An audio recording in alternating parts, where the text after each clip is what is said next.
Bucks came up short 118-117 to the Mavericks last night, and Trae Young was furious at the officials at the end of the game. Trae felt he was fouled while setting a screen on the final inbounds play of the game, and afterwards gave the refs a piece of his mind. So, Shannon, was this a good non-call or a bad non-call? Skip, I've seen him make this call before, and it seems like to me that Willie Cauley-Stein extended his elbow. Is that when he hit him? Now, maybe maybe Trae tried to oversell it, but I thought in a situation like that, and my thing is, this is the way I want to see it. If you call that play early in the game, call it late. If you haven't been calling it early, don't call it late. That's my only thing. And I've seen him, I mean, he ran through. Trae is not a big guy, and Trae has to draw charges, Skip, because he's not going to be able, he's trying to set a pick, try to get somebody free. And I think what was going to happen, he was going to try to get John Collins, and he was going to pop and get the ball. Mm-hmm. Cauley-Stein runs over him. It's as simple as that. It's a foul. And maybe Trae does, he flops a lot. He gets a lot, he draws a lot of fouls, Skip. And maybe the refs are like, nah, we're not going for this one. Mm. But Trae, you did struggle in the fourth quarter, 1 from 4 from the floor. You did have 5 assists, but he's just trying to say, I can't score, but let me try to contribute in another way. Mm-hmm. Let me try to set a solid screen, free John Collins, and let's see what happens from there. But I thought they should have called it. They could have easily called that foul because I've seen them call that before. Okay. I immediately tweeted incidental contact, good, no call. The referee, the chief of that referee crew, Josh Tiven, said after the game to the Pool reporter, we deemed the contact incidental. So I'm good with the non-call. Yeah, hell, everybody go say, I didn't mean to foul him. Everybody can say that was incidental contact. What wasn't incidental to me was Trae Young's reaction post-game when he ran at Josh Tiven and almost got physical with him because he was out of his mind. And it was an ugly display from a kid who obviously is one of the rising stars in this league, and obviously you can't call a technical foul on him after the game because it's over. Yeah. But I would like to see him at least fined for this, at least censured a little bit, because you can't do that to that referee in that moment. Well, if he get him again, I guess what, he ain't going to get another call either. Yeah. That's what's going to happen. That's how they get you back. That is how they get you back. Okay, now back to the play. With that little time left, and you're the #1 option, I was shocked that they would even ask him to set a screen. He's, what, 5'11"? Yeah. Right? What's he weigh? I don't know. 160, 170. Okay. So you're going to set a screen on 7 feet, 240? What is the point of it? I don't get it, because nothing good is going to come out of that, right?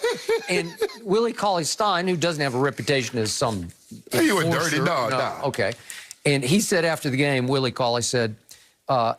I ain't even see Trae, because I don't think he did either, because he's way down there, and he just wheeled to follow his guy, and he said he's a smart kid. He was trying to get a quick little foul to shoot free throws. He would have shot 1 free throw and never got the ball back, and ice the game. Well, it wouldn't have iced the game; it would have tied the game. Right.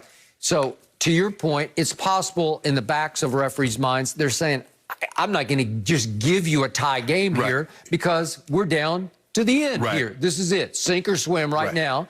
And what are you doing in there in the first place?" And he sold it. He exaggerated it. He flops a lot. And maybe his flopping reputation took away any hope that he had in that instance, that late in the game, of getting that call. Because it was a very similar play last night in the Lakers OKC games, when Schroeder, he had the guy bang knees, and it had to go to the replay. It's like, okay, it was bang, it was basically bang, bang. Okay. So it was a very similar play.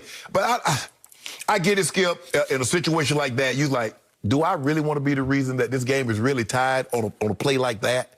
I'm sure there's a lot of things going through the official's mind. But like you said, Cauley-Stein said, he didn't see him. He just didn't see him, and I believe he didn't see him, and he just kind of accidentally ran over the little guy. Hey, Skip, I'm 7 foot tall, you 5'11". No, I don't see. I'm not looking down. I'm not looking down. I've got other things on my mind. I'm trying to find the guy. Yeah, I'm trying to find my guy, not you. You just happen to get under my feet a little bit, and I accidentally ran over you, and that's what I think happened in that moment. Yes. Now I'm back to, why would you call a play for him? I get the concept of you pick and then you pop. Right. But it's so little time. He's your number one option. I need him to go get the basketball and make something happen. Then if you want to go pick for him and give him a chance, but they wind up just flailing, and Gallinari just shoots a kind of a fall away. Which is not his shot. It wasn't his shot, and it wasn't, you know, it looks like a good look, but it's not his shot. No. And he missed it badly, and game ended. And by the way, what got lost was, did you see what Luka did with the basketball when the game ended? He grabbed it and threw it up into the upper deck like they had just won the NBA Finals. And I'm saying, what are you doing? They finally won a game, Skip. They've actually won 3 in a row. What is that? My God. Okay. Well, they have struggled so mightily all year, but that's their 3rd straight win after they had gone through a 6-game losing streak. And now they're 12-14. So what are they, like the 12th? Or they're like the 11th or the 12th? They're 11th. Yeah. Best in the West right now. So they're not even a playoff team as we speak. Well, I think also, Skip, okay, Luka was the overwhelming favorite to win the MVP. Runaway favorite. And although he's putting up great numbers, Skip, it's not going towards them winning ball games. Nope. So I think it's very safe to say the Mavericks have been a disappointment considering what we saw them do last year, considering what they did in the bubble, Skip, because they took the Clippers 6 games without no Porzingis. So we were expecting them to come back. Okay, they're going to be a top.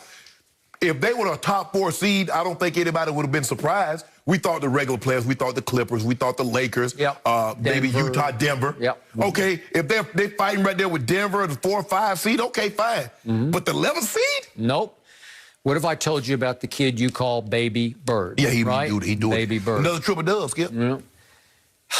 Luka Doncic is now shooting 30.9% from 3. I've told you from the start, he is a liability of a 3-point shooter. You got to get better than that. 30.9%, it won't work. That ranks 162nd in the NBA of 171 qualified 3-point shooters. You're at the bottom of the barrel.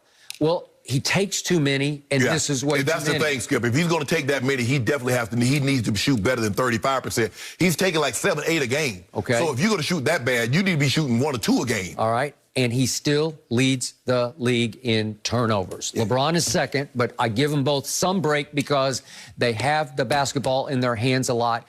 And both LeBron, they're both gifted passers. Luka is not as gifted as LeBron is at passing basketball, but he is gifted. Right.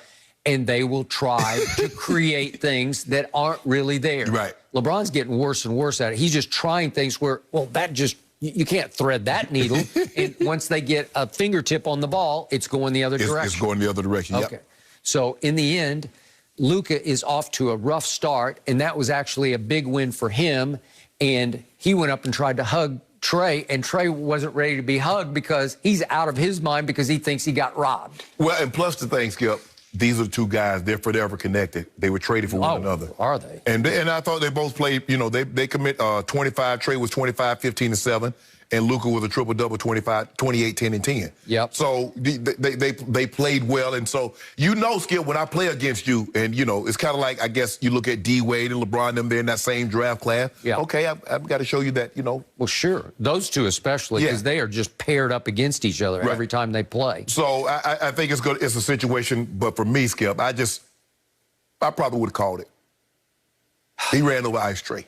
I definitely would not have called it on my Trey. That's what it was, Skip. I mean, he's so small. They're like, he ain't even really hit you that hard. You just fell down because you're so small. I'm waiting for the fine to come down. I think he could get fined for that misbehavior at the end of the game. Directed towards the official? Yes. $25,000? Yeah, like that. Just a little nominal wrist slap of a fine just to say, no, we can't do that. Yeah, that was. Okay. And Luka tried. Luka said, it's okay. Nah, man, get off me. You won. That's true. He Brady'd him, right? He did. Yeah. Oh, it's emotional, though. Language towards the official. That's going to cost about $25. Yep. Okay.